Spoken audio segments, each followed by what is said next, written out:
take a cone, a reaching cone, and put the cone in.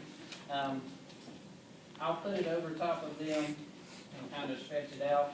And this is a little narrow, but a lot of times I'll twist it so their hand's kind of in it, but you put their arm in. So then that way when she's up nice and tall, at least the arm is up and it's not just hanging down. But you can kind of give them some feedback and they can kind of use a cane or something like that, but at least that arm's not hanging all the way down. If you use a regular cone, I remember the lady who taught me was when you put it on and you twist it, it's like an ice cream cone. So you keep the ice cream scoop up so it doesn't fall off, and then you twist it and it's up. But you can use anything from a lot of times I'll use like a toilet paper roll, that kind of thing. So with that, you'd just be using it just as they're practicing gait, just to kind of help them so they're supporting that and they're not having to use their sound hand to do. Yeah. Okay. And you want to prevent any further somewhat things. Right, okay.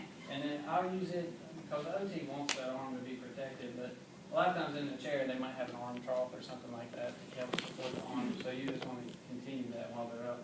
Because when you're walking, if you're not going to use a device, people when they're walking, if they don't get any arm swing, that really affects their balance. So if they're walking and they're not swinging at all, you can kind of see them have a lot of lateral sway. So you really try to speed them up and get them using their arms if they can. That's why sometimes I'll have them kind of put just one arm in their pant pocket or something, or I'll support it. One of our therapists, they just went to the Shepherd Center, actually two of them, and did a week down there with NDT training and stuff like that. And FYI, I had no idea. I always thought the Shepherd Center was inpatient rehab. It's not. It's long-term acute care. I had no idea. That's how they can keep people longer and things like that. I thought that was very interesting.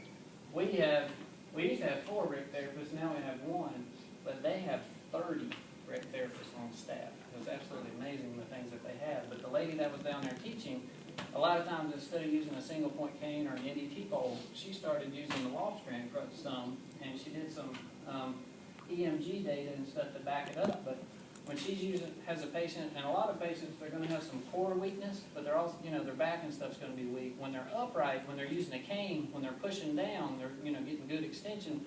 She wanted something to help maybe propel them a little bit further forward and have more stability, so she gave them a loft strand, and when they would walk, they would put the loft strand out, and actually when you're pulling and pushing down, you're getting a lot more of your lat, you're getting a lot more extension. So we've got a few therapists that use this a lot, so that, for Ann, I would have her have that. So let her put that on that side, nice and tall, because I want it right below her elbow, and then I can support this arm, and we can walk. So go ahead and use your approach, and then we're right there. And if I needed, I've got the leg if I need, but I want to see how much she's going to do. A lot of times, if that leg is buckling,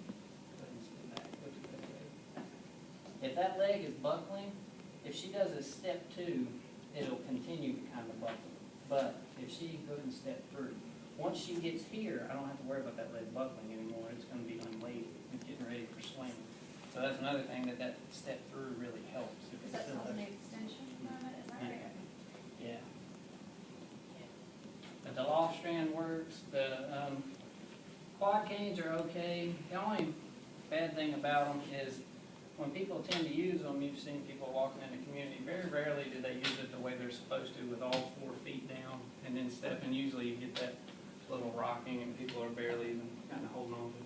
Or they're using it on the wrong side. You see that all the time, the legs are inside. But if you've got a patient and you guys are working, if you see them not using it correctly, they're rocking it, that kind of stuff, they're not placing it where you want to, a lot of times I'll work on really getting rid of this because it's a safety hazard.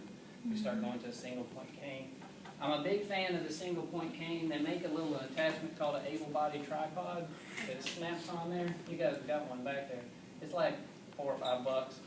It's a little square, but it's rubber and it's moldable. So